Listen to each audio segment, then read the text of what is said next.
চাপ প্রয়োগ করা হচ্ছে। বলে এ কেমন দ্বিচারিতা? যদি প্রকৃতপক্ষেই জনগণকে সুবিধা দেওয়ার নিয়ত থাকে তাহলে কেউ ঋণ খেলাপিকে নমিনেশন দিতে পারে না। যারা ঋণ পরিশোধ করে নাই তারা সংসদে গেলে আপনার মনে হয় তারা ঋণ পরিশোধ করবে? আর এরা আবারও ঋণ নিবে, এরা আবারও টাকা লুট করবে, এরা আবারও টাকা পাচার করবে বিদেশে। আমরা তো এই বাংলাদেশ চাই নাই।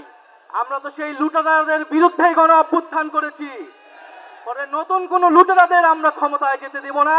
বাংলাদেশের জনগণ তাদেরকে ক্ষমতায় যেতে দেবে না। সংগ্রামী বন্ধুগণ, বলা হচ্ছে বস্তিবাসীকে ফ্ল্যাট দেওয়া হবে। বস্তিবাসী ফ্ল্যাট চায় নাই আমাদের কাছে, আপনাদের কাছে। বস্তিবাসী চায় নিরাপদ জীবনের নিশ্চয়তা। বস্তিবাসী চায় মর্যাদাপূর্ণ কর্মসংস্থান।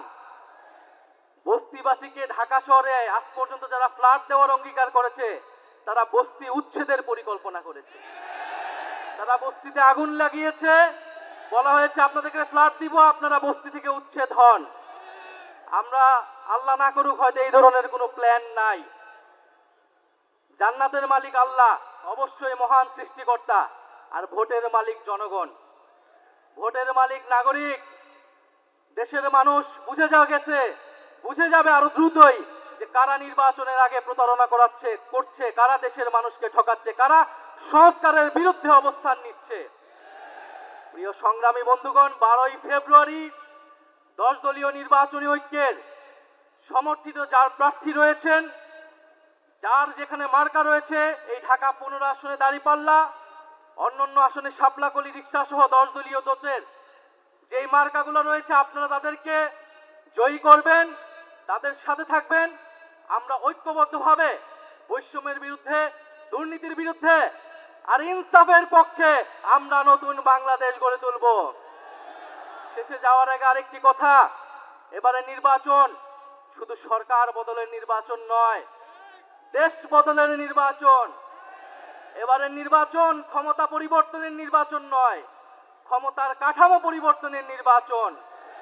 ফলে নির্বাচনের সাথে আরেকটা গণভোটও আছে। এটা অনেক দল ভুলে যায়, কিন্তু আমরা ভুলি না, জনগণও ভুলবে না।